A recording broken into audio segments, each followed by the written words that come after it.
Good morning, everyone. And thank you all for being here and present today for this announcement. My name is Judge Sheila Wood Skipper, and I am the President Judge for the Court of Common Pleas and the Chair of our Criminal Justice Advisory Board. I regret that neither Mayor Kenny nor District Attorney Larry Krasner are able to join us here today. But we are joined by our Administrative Judge for the Trial Division, Judge Jacqueline Allen, our Supervising Judge for the Criminal Division, Judge Leon Tucker, by Keir Bradford Gray of the Defender Association of Philadelphia, as well as many representatives of the city's criminal justice partners and stakeholders, including Philadelphia Department of Prison Commissioner Blanche Carney. So I thank all of those individuals and the team of individuals who have been working so dedicatedly and committedly to the MacArthur Foundation grant in the past several years. So thank you for all the expertise you are bringing to this project. So for over 10 years, the Criminal Justice Partners have been convening as the Criminal Justice Advisory Board, or CJAB, to plan and coordinate reform of the criminal justice system. In April of 2016, we gathered just right across the street at the Justice Juanita Kidd Stout Center for Criminal Justice to announce that Philadelphia was one of 11 sites selected for the MacArthur Foundation to participate in their Safety and Justice Challenge. In our initial reform plan, Philadelphia developed a data-driven and collaborative reform plan with the goal of safely reducing the jail population by 34% over 3 years, while also reducing racial, ethnic, and economic disparities across the criminal justice system. 2 years later, Philadelphia has not only met its original jail reduction goal, but has exceeded it in an entire year ahead of schedule. That is something that we are very, very proud of. Since 2015, Philadelphia has safely reduced its local jail population by 36% and depopulated the House of Correction, one of the city's oldest and largest jail facilities. Through the reform effort, Philadelphia has implemented 19 new initiatives, including an early bail review program, a police-assisted diversion pilot, and a detainer alternative program. Despite these successes, people of color still remain highly overrepresented in our jails. While we have seen substantial reductions in our jail population overall, we continue to see the rates of racial and ethnic disparities similar to those in 2015. So we still have more work to do, and that brings us to today's announcement. This morning, the MacArthur Foundation announced an additional $4 million in grant funding to Philadelphia. This new grant brings the Foundation's total investment in Philadelphia to nearly $7.7 million to date. This funding will support the implementation of a new reform plan building on our, will support the implementation of a new reform plan building on our past efforts to reduce the local jail population, preserve public safety, and enhancing our efforts to reduce racial and ethnic disparities. In a few moments, Julie Wertheimer, Senior Director of Criminal Justice for the city, will give you a more detailed explanation of how we plan to use this grant to expand our current initiatives and to launch new ones. I am proud to tell you that this renewed funding will allow us to set a new goal to safely reduce our jail population by 50% by 2020. Yes, I did say 50%. And given our past history, it can get done. It wasn't too long ago that this level of prison depopulation was unthinkable. But today, we have already achieved a 36% reduction, and achieving safely a 50% reduction is certainly within reach.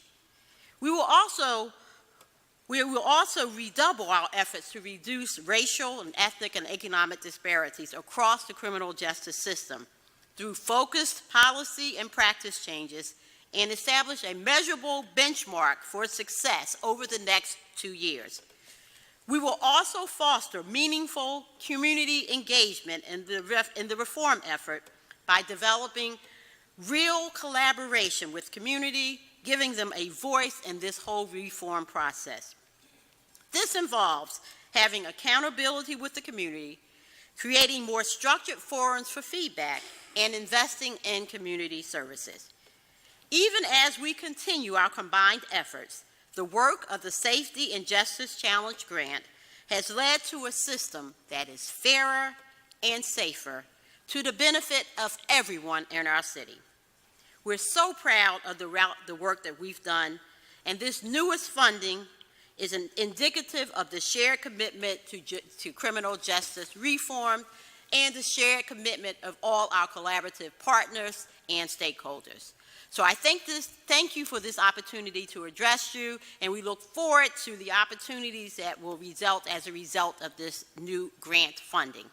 At this time, I am pleased to introduce to you Chief Defender Kiera Bradford Gray for remarks.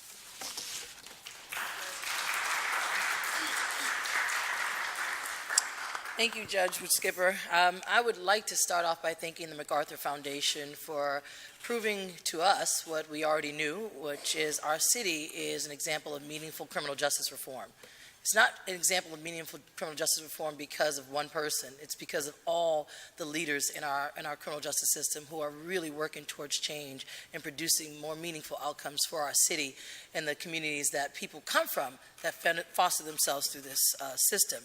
So I want to thank not only, of course, our courts and our mayor, but our prison chief, Blanche Carney. She's been a meaningful partner in this effort, our probation and parole department as well. I really do appreciate being able to work on these efforts with all of them and looking at everyone's vantage point so we can have sustainable solutions to our problems here in Philadelphia with our criminal justice system. But over the past 3 years, we've accomplished so much, and this new award is going to create an opportunity to do so much more. I'd also like to thank Larry Krasner, who is not here, because he is also coming in with a new mindset and allowing us to do much more things than was possible in previous years. Our dynamic team is working to make the vision outlined in Philadelphia's Safety and Justice Challenge Initiative a reality. Reducing our prison population by 50% is amazing. It's something that I don't think that many people have been able to really envision before this effort, and now that it's here, we definitely want to make sure we sustain it beyond MacArthur. This award will help us to address and reduce the racial disparities that plague our system. That is something that's huge, and we have to really have meaningful advocacy and work towards that. I truly believe that criminal justice reform is a civil rights moment and movement in our city. We have not only our stakeholders working on this, but our grassroots communities that are really, really important in bringing real great solutions to some of our challenges. And I'm glad to hear that we're going to invite them to the table even more. With the generous support of MacArthur Foundation, we can make real progress by reducing the number of people incarcerated before trial and rethinking the practices that created the racial and ethnic disparities across the system to begin with. I am particularly energized by the fact that this award supports our work to empower communities. Philadelphia's communities are a largely untapped resource that I'm glad we're understanding how they can be more practical in our approaches. We're actually, with their involvement, I'm feeling optimistic about our efforts to reform the justice system by looking at the human impact of our policies.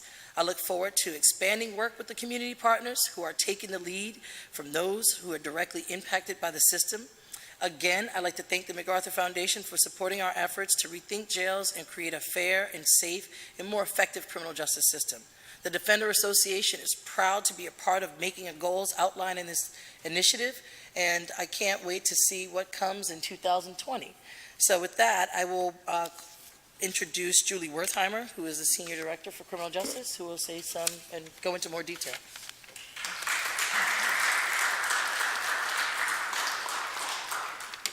Good morning. Thank you on behalf of Mayor Kenny. Pleased to be here and grateful for the leadership of all our criminal justice partners and the implementation team members who are in the room today. We'll briefly go through what is in the new plan. So today we were awarded a $4 million grant with a 2-year span that extends to the fall of 2020. The goals, as you've heard, are to reduce our jail population from just over 8,000 individuals in 2015 to just over 4,000 by 2020, which means fewer people end up in our jails and for hopefully shorter length of time. We also have a renewed focus on our efforts to reduce racial and ethnic disparities in the criminal justice system and have committed to establishing a benchmark for that reduction. And of course, it's the safety and justice challenge. Safety is first, and so all these efforts are in the interest of preserving and increasing public safety. Little bit of history that we can fly through. This started in May of 2015 with the award of a 7-month, $150,000 planning grant, and then that planning phase resulted in a reform plan that was funded in May of 2016 for the original $3.5 million 2-year award. That was set our 34% reduction over 3 years, which we met a year ahead of schedule. This is just a brief visual to show the jail population reduction in graph form with the rollout of all the initiatives. That's what the orange text lines are. I know it's difficult to see. And so accomplishments to date, as a result, we've actually reduced our jail population by 36%, a year ahead of schedule, and we've rolled out 19 of the now 30 initiatives that are in our new reform plan. We've also, as you heard, depopulated the House of Correction, and between 2015 and 2017, we also saw a 3.2% citywide drop in violent crime and property crime. So there are 7 strategies in the new reform plan, and up from 6 in the original plan, with community engagement becoming its own strategy to formalize our efforts that we've been engaged in the entire time. I'll go through them very quickly. This is our bail reform strategy to basically eliminate the use of cash bail and provide other alternatives in Philadelphia. We are expanding our early bail review program as well as our pretrial advocates program. The First Judicial District will implement a risk assessment tool, and we will also have an independent evaluator as part of that process. And we are continuing the pretrial electronic monitoring program and increasing the capacity of the Pretrial Services Department to connect people to meaningful support services while they are on pretrial release. Strategy 2 is improving efficiencies in case processing. This requires looking at increasing efforts to expedite case processing times and reduce lengths of stay through the review of case processing data and specific cases in both municipal court and the Court of Common Pleas. Strategy 3 is our probation strategy. We are expanding the detainer alternative program, which offers an alternative for those under supervision who continue to suffer with substance use disorders, expanding the eligibility criteria for the electronic monitoring program as an alternative for those who may have violated their conditions of supervision. We're establishing a new detainer review hearing process, which is an automatic process that will notify partners when someone's been in jail for a significant amount of time due to a detainer and identify possible remedies. Our probation caseload project will look at those both in absconder status and those who can be eligible for early termination, and the probation sentence project will develop recommendations to limit probation terms. Strategy 4, reducing racial and ethnic disparities. As I said, this is a renewed focus. We recognize that this is an area where we have not made as much progress as we would have liked to, and so we are increasing our efforts, including continuing and expanding both implicit and explicit bias training customized to all the criminal justice agencies, a disparity data diagnostic, which will include looking at racial and ethnic disparity data across decision points to examine where disparities are persisting in the system and create corrective action plans, and also reviewing all of our initiatives under this plan to see which are contributing to a reduction in disparities or how we can alter our implementation to further a reduction in disparities. Strategy 5 is our mental health strategy. LINKS is the first program, which is for those who are under APPD supervision and currently in custody, who we can connect to services to be safely supervised in the community instead.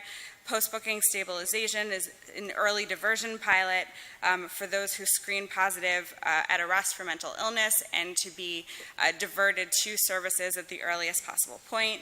And the police co-responder pilot will enhance police capability to respond to individuals in mental health crisis.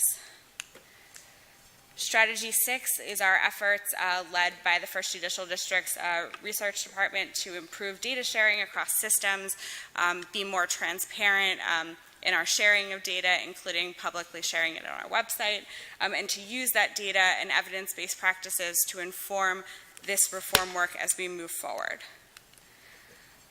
Last but not least, strategy 7 is our community engagement strategy, which is our newest strategy, which is formalizing the efforts that we've already undergone. We've been working with the Mural Arts Program under their Art for Justice grant to use art as a medium for public dialogue around criminal justice reform, and we hope to expand those efforts to include more projects like the one currently in the Municipal Services building. In addition, we are looking at creating a community advisory committee to allow for public voices to have a say in this process and advise us and give feedback. And we'll be announcing the criteria for that shortly. We're increasing capacity around communications and outreach in general, and we're going to be announcing the launch of a $200,000 Community Innovation Fund, which will give small grants to community-based organizations. And just for reference, there are 7 strategies from the initial plan which are no longer under the grant technically, but are still being sustained either as a policy or process change that didn't require additional funding, or programs that have been moved onto the general fund because of their success. So if that's the very brief overview of our new plan, and if the members of the media have any questions for the implementation team members present. Great. Thank you.